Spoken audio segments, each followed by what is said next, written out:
Si les nouveaux appareils électroménagers sont moins énergivores que par le passé, notre consommation électrique ne cesse d'augmenter. La faute à la multiplication du nombre d'équipements électriques et électroniques qui ont envahi nos foyers. Alors, pour réduire notre facture d'énergie et protéger la planète, on choisit le bon matériel et on adopte les éco-gestes. Au même titre qu'on éteint une pièce en la quittant, pourquoi ne pas débrancher un appareil dont on ne se sert pas? En effet, même en mode veille, nos équipements consomment de l'énergie. L'astuce consiste à les connecter à une multiprise dotée d'un interrupteur. Lorsque vous ne les utilisez pas, en particulier la nuit, vous pouvez les éteindre et vous assurer qu'ils sont tous débranchés en un seul geste. Bon à savoir, une box en fonction 24 h sur 24 consomme autant qu'un réfrigérateur. Remplacer vos vieilles ampoules incandescentes et halogènes par des lampes basse consommation est un geste facile et efficace.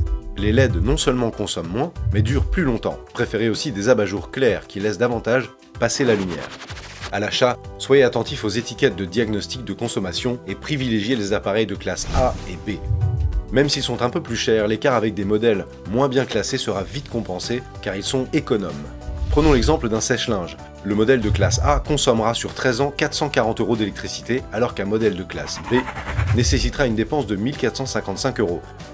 De même, si vous remplacez 10 halogènes par 10 LED, vous pourrez réaliser près de 1200 € d'économie sur 15 ans. Pour bien fonctionner, vos appareils ont besoin d'être bien entretenus, sachant que les appareils les plus énergivores sont les combinés, réfrigérateurs plus congélateurs, et les congélateurs indépendants, pensez à les dégivrer fréquemment.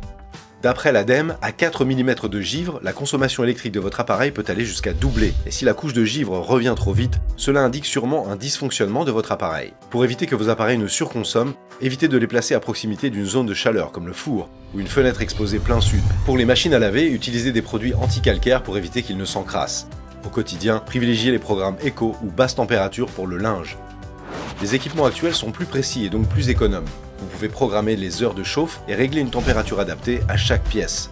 Des gestes simples permettent aussi de réaliser des économies, comme fermer volets et stores à la tombée de la nuit pour conserver la chaleur. Et surtout, aérer chaque jour toutes les pièces de la maison pour éviter que l'humidité ne s'y installe. L'air sec se réchauffe plus vite et vous aurez moins la sensation d'avoir froid à température égale. A noter que votre chauffage fonctionnera d'autant mieux que votre maison sera bien isolée. Le chauffe-eau électrique est souvent indispensable, mais très énergivore. Pensez à baisser sa température, à l'éteindre en cas d'absence prolongée, et si votre abonnement électrique comprend la tarification heure creuse, heure pleine, faites-le raccorder à votre tableau électrique pour que votre appareil chauffe la nuit. Pour votre éclairage extérieur, adoptez la lampe solaire. Dotée de panneaux photovoltaïques, elle capte les rayons du soleil le jour et libère l'énergie dès que l'obscurité s'installe.